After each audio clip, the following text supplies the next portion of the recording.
Ukrainian night sky as Russian missiles tore through one of Kyiv's prized Patriot air defense batteries. The wreckage of the billion-dollar system smoldered, a stark reminder that even NATO's most advanced shield is not invincible.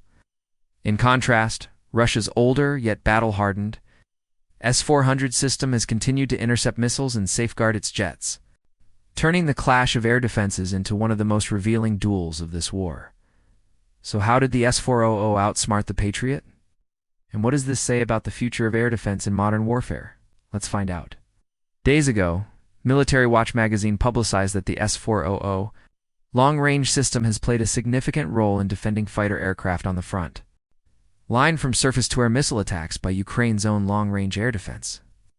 This article cites a report from the defense industry that since late 2023, Ukrainian forces have relied heavily on NATO's Patriot systems to shield their skies and protect high-value targets from Russian bombers and missile barrages. But Russia has shifted tactics. Instead of merely defending against Ukrainian attacks, the S-400 has been deployed aggressively, intercepting incoming missiles aimed at Russian Su-34 and Su-35 strike aircraft, according to Russian defense officials, during joint military operations. Their air defense units successfully engaged nearly 24 supersonic missiles, some traveling at speeds of up to Mach 3.5. About half of these were identified as MIM-104D missiles from American Patriot interceptors. In other words, Russia's S-400 was intercepting the very weapons designed to shoot down its aircraft. For Moscow, this was more than just a battlefield achievement. It was a statement. Russian media hailed the results as unprecedented, calling it a milestone in air defense history. Never before, they argued, had one nation systematically intercepted advanced Western missiles in combat, if true. This signals not only the adaptability of the S-400, but also the vulnerability of NATO's prized Patriot system. To understand this contest, we need to look at the systems themselves. The S-400 Triumph, introduced in 2007, was designed to be versatile.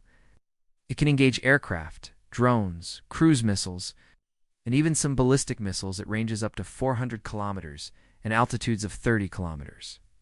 By contrast, the MIM-104D has been steadily modernized and marketed as a premier missile defense system. Its radar and guidance systems are advanced, and its interceptors are optimized for high-speed engagements, particularly against ballistic missiles.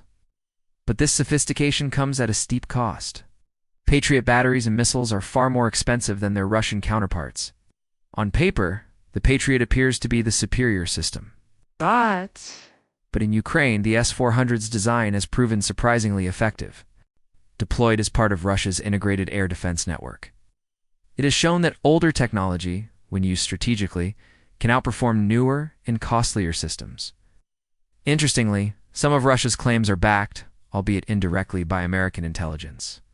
A recent Pentagon report confirmed that Russian ballistic missiles have been upgraded with new capabilities designed to evade interception. Unlike traditional ballistic missiles that follow predictable arcs, the new Russian models can maneuver mid-flight, altering trajectory at critical moments. This makes them far harder for radar to track and interceptors to hit. The effects of these upgrades are already evident. On June 28th, Russia launched 7 missiles. Only one was shot down by Ukrainian Patriots.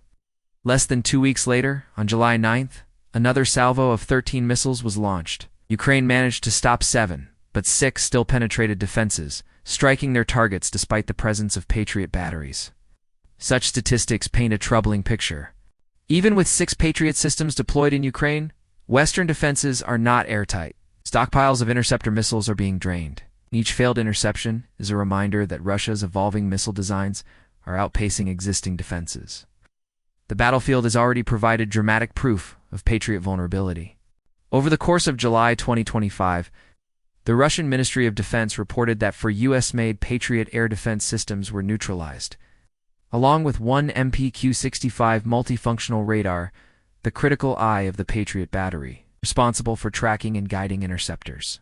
The destruction of these assets not only represented a staggering financial blow, but also stripped Ukraine of some of its most prized defenses. Then came August 19th, when Russia's Iskander tactical missiles struck the city of Kremenchuk. Ukrainian defenders scrambled to launch Patriot interceptors, but none of the missiles were shot down. The failure reinforced a harsh reality. against Russia's maneuverable and high-speed missile arsenal. Even the West's most advanced defenses can be outmatched.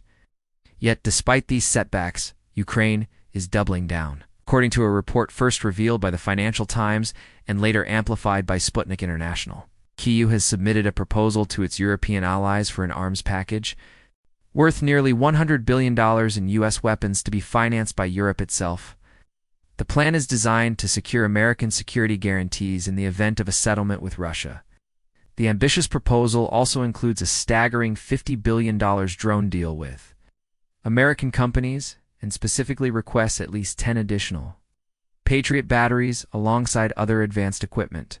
For Ukraine, this represents both desperation and determination, a bid to rebuild its shattered air defenses and secure long-term guarantees of protection. But Russia has been blunt in its response. Moscow has repeatedly warned that flooding Ukraine with Western weapons will not change the outcome of the war. Instead, the Kremlin argues it will only prolong the conflict and increase the eventual cost for Ukraine and its backers. Thanks for watching.